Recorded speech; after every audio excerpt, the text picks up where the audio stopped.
But of course, the Scottish Parliament does not have all the powers of a sovereign nation. And so, I mean, if you don't control the central bank and the big levers of the economy, you do actually have to be very modest, actually, in your ambitions and what you can do, which is why I think more attention should be focused on redistributing power in Scotland. I mean, I live in Lochaber.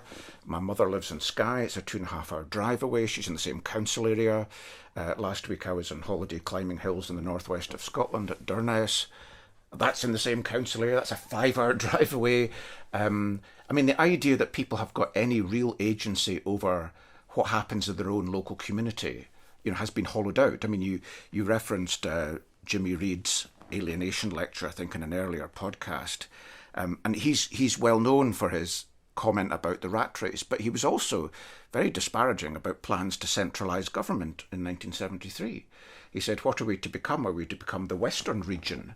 And that was a time when a Labour government didn't like the small state, because the small state was conservative and the small state ran town councils, and so it was going to wipe them away and create bigger institutions which it could more effectively capture.